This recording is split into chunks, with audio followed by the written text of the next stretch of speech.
Glaubenssätze sind wie unsichtbare Fäden, die unser Leben lenken. Bist du dir bewusst, welche Glaubenssätze dein Leben bestimmen? Es könnte Zeit sein, sie zu hinterfragen. Herzlich willkommen zu Bewusstsein und Perspektiven, deinem Podcast für innere Klarheit, geistige Tiefe und neue Sichtweisen auf dich selbst und die Welt. Heute gehen wir der Frage nach, wie Glaubenssätze entstehen und welchen enormen Einfluss sie auf ein selbstbestimmtes Leben haben und wie du die Kontrolle darüber zurückgewinnen kannst. Was sind Glaubenssätze? Glaubenssätze sind tief verwurzelte Annahmen über die Welt oder uns selbst, die wir oft unbewusst übernommen haben und die unsere Wahrnehmung der Realität bestimmen.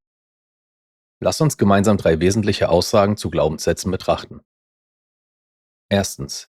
Ein Glaubenssatz ist eine tiefsitzende Annahme über die Welt oder sich selbst, die meist unbewusst übernommen und für wahr gehalten wird. Zweitens. Unser Weltbild ist das Ergebnis der Glaubenssätze, die wir bewusst oder unbewusst als wahr akzeptieren. Drittens. Ein Weltbild ist das innere Konstrukt von Annahmen und Überzeugungen, das unsere Wahrnehmung der Realität bestimmt. Nimm dir einen Moment Zeit und frage dich, welche Glaubenssätze habe ich, die mein Weltbild formen? Welche davon könnten limitierend sein? Schreibe deine Gedanken auf und reflektiere, wie stark diese Glaubenssätze deine Entscheidungen und Handlungen beeinflussen. Wie entstehen Glaubenssätze?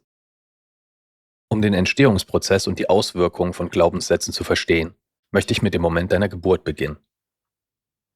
Zu Beginn deines Lebens bist du im Zustand des reinen Seins.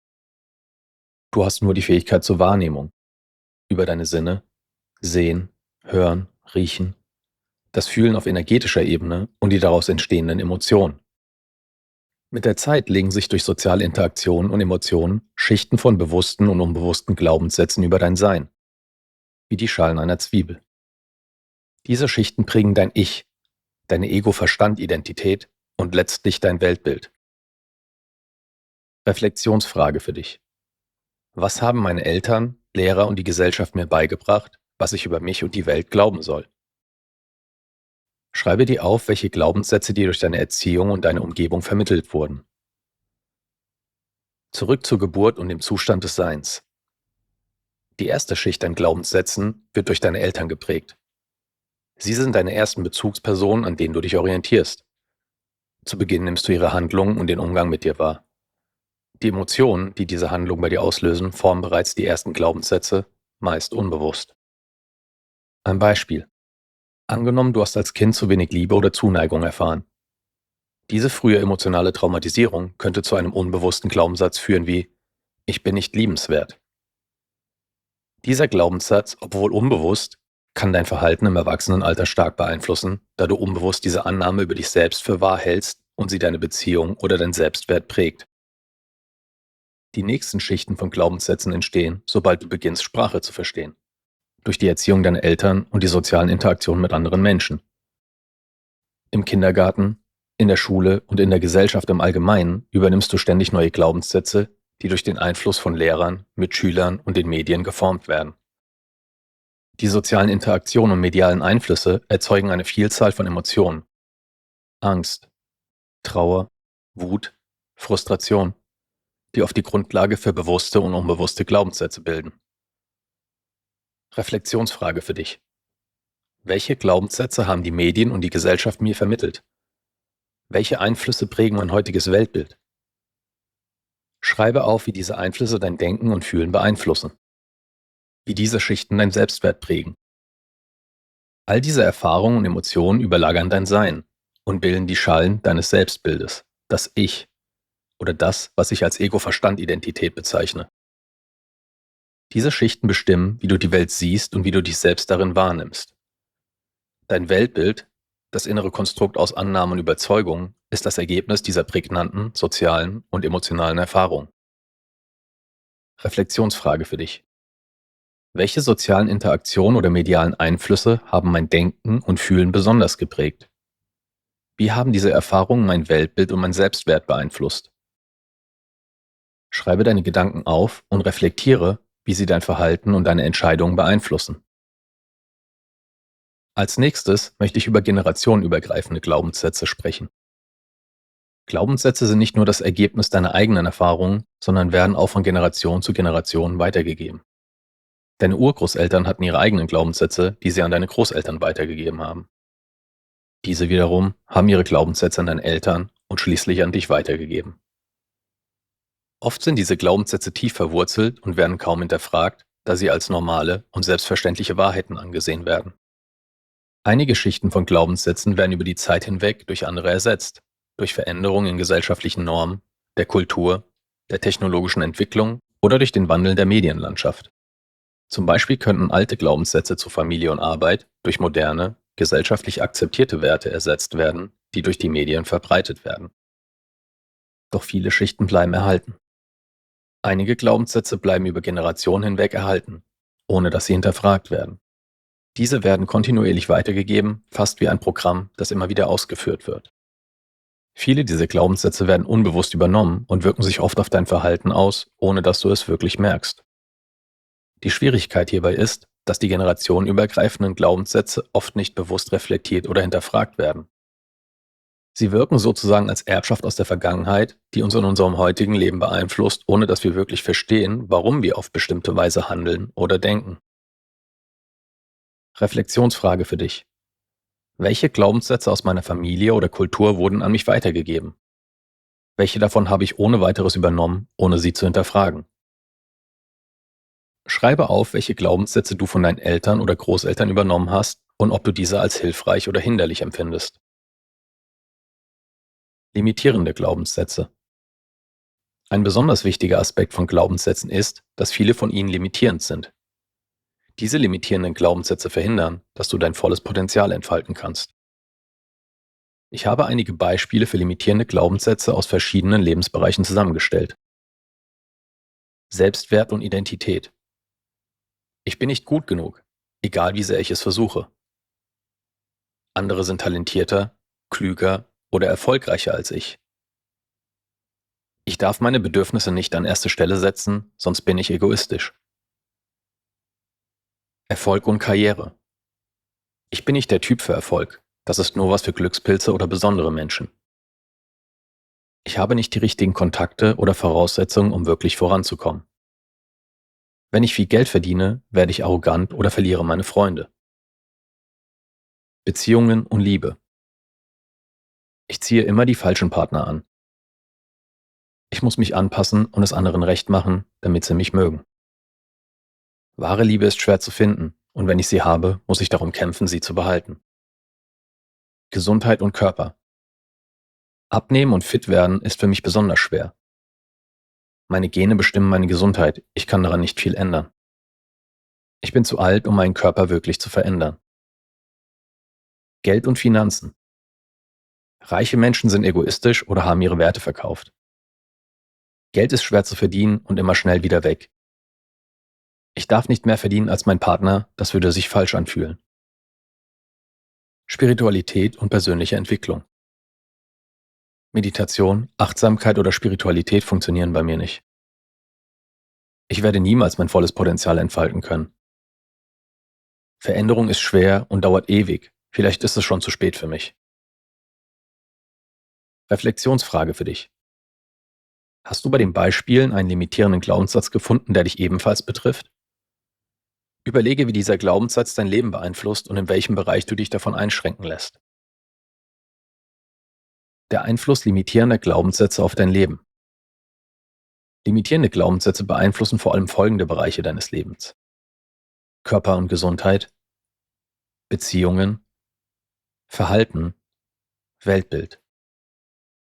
Limitierende Glaubenssätze im Bereich Körper und Beziehungen haben oft einen erheblichen Einfluss auf deine Emotionen und damit auf deine emotionale Stabilität sowie deine körperliche und mentale Gesundheit.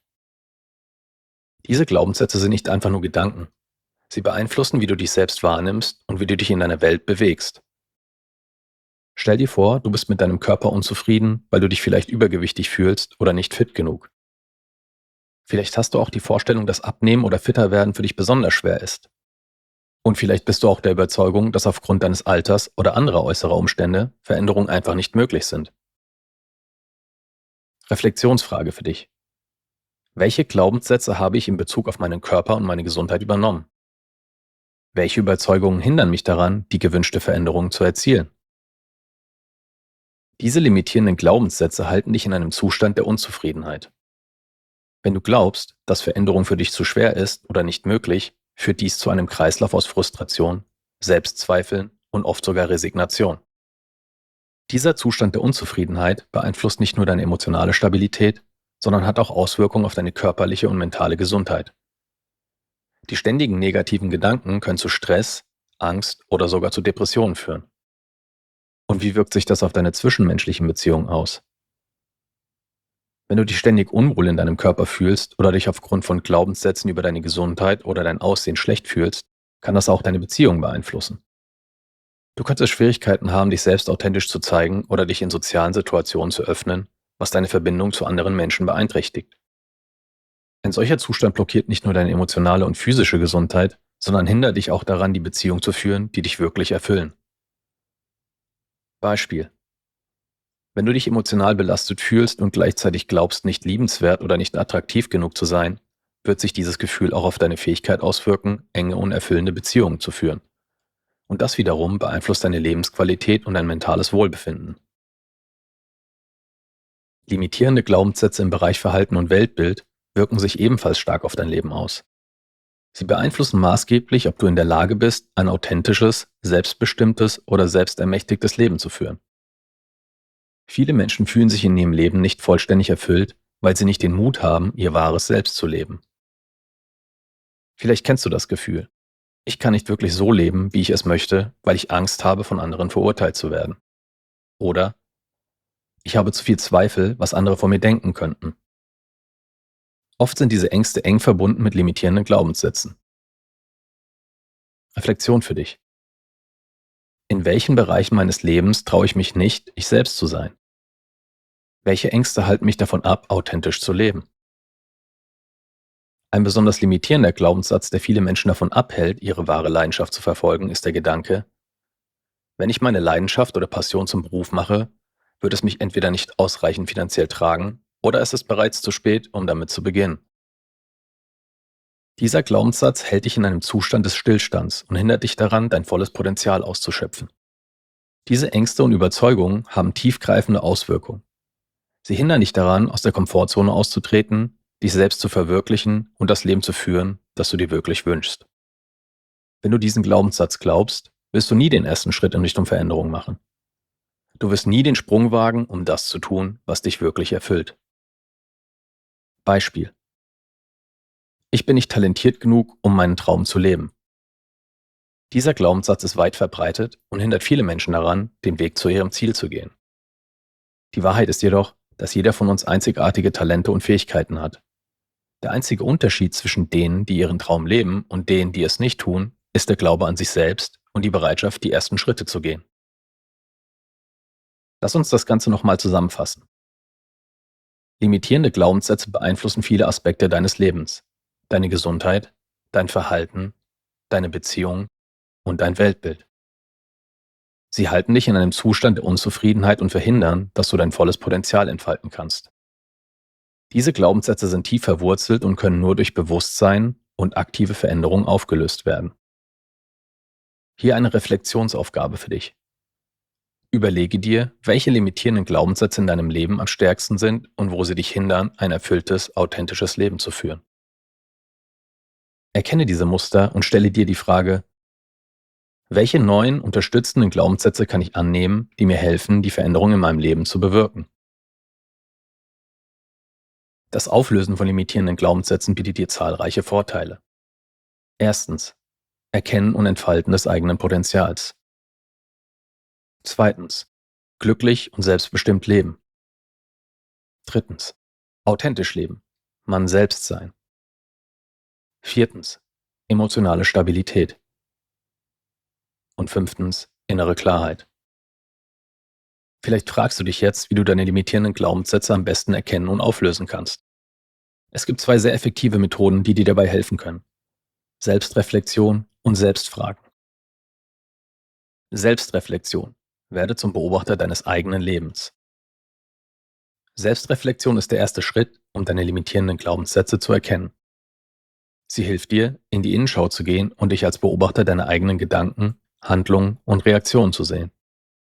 Du wirst dir bewusst, was oft unbewusst und automatisch abläuft. Nimm dir regelmäßig Zeit, um deine eigenen Reaktionen und Gedanken zu beobachten. Wann reagierst du beispielsweise aus einer Gewohnheit heraus, ohne nachzudenken? Welche Verhaltensmuster wiederholen sich immer wieder, ohne dass du sie wirklich hinterfragst? All diese unbewussten Handlungen und Gedanken sind oft die ersten Hinweise auf tiefsitzende Glaubenssätze. Challenge für dich. Für die nächsten 2 Wochen lade ich dich ein, immer ein Notizbuch oder eine App dabei zu haben, um deine Gedanken und Reaktionen festzuhalten. Achte bewusst auf Momente, in denen du unbewusst handelst oder auf negative Gedanken stößt. Schreibe alles auf, sei es ein Gedanke, eine Emotion oder eine Reaktion, die du in einer bestimmten Situation hattest. Selbstfragen. Der Dialog mit dir selbst. Nachdem du deine Handlungen und Gedanken über einen bestimmten Zeitraum dokumentiert hast, geht es darum, in den Prozess der Selbstfragen einzutauchen. Dies ist der entscheidende Schritt, um den Ursprung deiner Reaktion zu verstehen. Die Fragen helfen dir, die tieferen Ursachen zu entdecken, die hinter deinem Verhalten und deinen Denkmustern stecken. Beginne mit den folgenden Fragen. Warum habe ich so gehandelt? Warum habe ich so reagiert? Was ist die Ursache dieses wiederkehrenden Gedankens? Welchen Einfluss hat dieser Glaubenssatz auf mich? Wichtiger Hinweis. Diese Fragen werden dir helfen, in einen inneren Dialog zu treten. Doch sei dir bewusst, die ersten Antworten, die du bekommst, sind oft nicht die tiefste Ursache für dein Verhalten oder deine Gedanken. Oft ist die erste Antwort eine oberflächliche, die dir sagt, was du gerne hören würdest. Frage weiter. Gehe so lange weiter, bis du wirklich die ursächliche Wurzel des Glaubenssatzes gefunden hast. In den meisten Fällen wirst du feststellen, dass die tiefste Ursache ein Glaubenssatz ist, den du in der Vergangenheit übernommen hast. Selbstehrlichkeit ist der Schlüssel. Die wahre Herausforderung liegt in der Selbstehrlichkeit. Es ist sehr wichtig, dass du beim Beantworten der Fragen wirklich ehrlich mit dir selbst bist. Wenn du anfängst, dich selbst zu belügen oder die wahren Ursachen zu verdrängen, wirst du nicht in der Lage sein, die wahren Glaubenssätze zu erkennen. Es erfordert Mut, den Spiegel vor sich selbst zu halten und sich den ungelösten Mustern zu stellen. Aber das ist der erste Schritt, um Veränderungen in deinem Leben zu bewirken. Es ist der Moment, in dem du beginnst, deine unbewussten Glaubenssätze zu durchbrechen und dein Leben aus einer neuen Perspektive zu gestalten. Reflexionsfrage für dich. Welche unbewussten Glaubenssätze habe ich erkannt, die meine Reaktionen und Handlungen im Alltag beeinflussen? Schreibe diese auf und reflektiere, wie sie dein Verhalten und deine Lebensentscheidungen prägen. Unbewusste Glaubenssätze, die durch emotionale Traumatisierung entstehen, insbesondere im frühen Kindesalter, sind manchmal schwieriger aufzulösen. Diese unverarbeiteten emotionalen Traumata werden als eingeschlossene Emotionen im Körper gespeichert und können tief in unserem Unterbewusstsein verankert bleiben. Oft hindern uns diese unbewussten Glaubenssätze daran, unser volles Potenzial zu entfalten, da sie unser Denken und Handeln unbewusst steuern. Die Methode der Selbstbefragung und Selbstreflexion kann sehr hilfreich sein, um viele limitierende Glaubenssätze zu erkennen und zu hinterfragen. Doch bei emotionalen Traumata, die sehr tief in uns verwurzelt sind, reicht diese Methode möglicherweise nicht immer aus. In solchen Fällen können alternative Methoden sehr hilfreich sein. Ich möchte dir in diesem Zusammenhang das Buch Der Emotionscode von Bradley Nelson empfehlen. In diesem Buch wird eine Methode vorgestellt, mit der eingeschlossene Emotionen im Körper identifiziert und aufgelöst werden können. Diese Methode hat vielen Menschen geholfen, alte emotionale Blockaden zu lösen und die tiefsitzenden Ursachen für unbewusste Glaubenssätze zu befreien. Im nächsten Podcast werde ich das Thema Emotionen tiefergehend behandeln. In dieser Episode werde ich erklären, was Emotionen wirklich sind, wie sie entstehen und welchen enormen Einfluss sie auf deine Realität haben. Wir werden darüber sprechen, wie Emotionen verarbeitet werden können und was passiert, wenn sie nicht verarbeitet werden. Wenn sie sich als eingeschlossene Emotionen im Körper festsetzen und Blockaden bilden, die uns daran hindern, in unsere volle Kraft zu kommen. Ich werde dir auch Methoden vorstellen, die dich dabei unterstützen können, emotionale Stabilität zu fördern und Blockaden zu lösen, die dich davon abhalten, authentisch und selbstbestimmt zu leben. Wenn du das Gefühl hast, dass es ungelöste emotionale Blockaden in deinem Leben gibt, die deine Realität und dein Wohlbefinden beeinflussen, dann ist diese kommende Episode besonders für dich. Bleib dran, denn wir werden tiefer in die Welt der Emotionen eintauchen und dir Werkzeuge an die Hand geben, um die Kontrolle über deine emotionalen Reaktionen zurückzugewinnen und dein Leben in emotionaler Balance zu führen. Ich hoffe, diese Episode hat dir wertvolle Einsichten gebracht. Wenn du bereit bist, deine Glaubenssätze zu erkennen und aufzulösen, emotionale Stabilität zu erlangen und dein volles Potenzial zu entfalten, lade ich dich ein, auf meiner Webseite www.bewusstseinundperspektiven.de vorbeizuschauen.